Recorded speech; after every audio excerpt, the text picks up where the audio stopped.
আপনি যখন কোনো শিব মন্দিরে প্রবেশ করবেন অবশ্যই 3 বার হাতের তালি দিয়ে শিব মন্দিরের ভেতর প্রবেশ করবেন, ঘন্টা বা বেল বাজাবেন। কিন্তু যখন মন্দির থেকে বাইরে বেরিয়ে আসবে তখন হাতের তালি অথবা ঘন্টা বাজানো কিন্তু অশুভ বলে মনে করা হয়।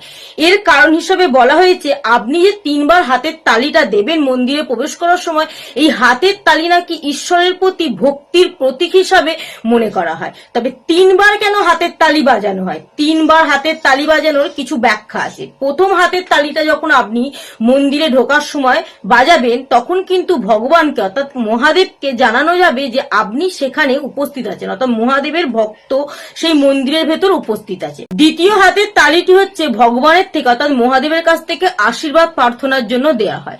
আর শেষের অর্থাৎ 3য় নম্বর হাতের তালিটা দেওয়ার একটি কারণ হচ্ছে আপনি যে মহাদেবের প্রতি সম্পূর্ণ আত্মসমর্পণ করেছেন এবং প্রার্থনা করছেন মহাদেবকে পাওয়ার জন্য, মহাদেবের আশীর্বাদ পাওয়ার জন্য, সেই 3য় হাতের তালিটি কিন্তু তার প্রমাণ হিসাবে ধরা হয়। তবে বেশ কিছু অঞ্চলে এই হাতের তালির ব্যাখ্যা হিসাবে ধরা হয় যে আপনি হাতের তালি দেওয়ার মাধ্যমে আপনার পরিবেশে যত নেতিবাচক শক্তি সব দূর হবে এবং ইতিবাচক শক্তি আপনার সংসারে এসে ধরা দেবে। এই কারণেই নাকি মন্দিরে প্রবেশ করার সময়, শিব মন্দিরে প্রবেশ করার সময় 3 বার হাতের তালি দেওয়া হয়। কিন্তু হাতের তালির ব্যাখ্যা তো গেল, ঘন্টা কেন বাজানো হয়? শিব মন্দিরে বা যে কোনো মন্দিরে প্রবেশের সময় আমরা ঘন্টা বাজাই, কিন্তু আপনারা কি জানেন ঘন্টার ধ্বনি পবিত্রতা এবং শুভ্রতার প্রতীক। আমাদের মধ্যে যত অশুভ শক্তি আছে এই ঘন্টার আওয়াজ কিন্তু সেই শক্তিকে দূর করতে সাহায্য করে এবং শুভ শক্তিকে আমাদের মধ্যে প্রবেশ করায়।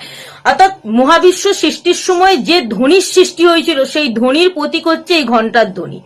তাই এই ঘন্টার শব্দ আমাদের মনকে শান্ত করে, যে কোনো দিকে মনোযোগী স্থির করতে সাহায্য করে। এটি প্রার্থনা এবং ভক্তির প্রতীক হিসেবে মনে করা হয়। কিন্তু আপনি যখন মন্দিরে প্রবেশ করবেন ঘন্টা বাজাবেন, কিন্তু বাইরে বেরোবার সময় ভুল করেও ঘন্টা বাজাবেন না।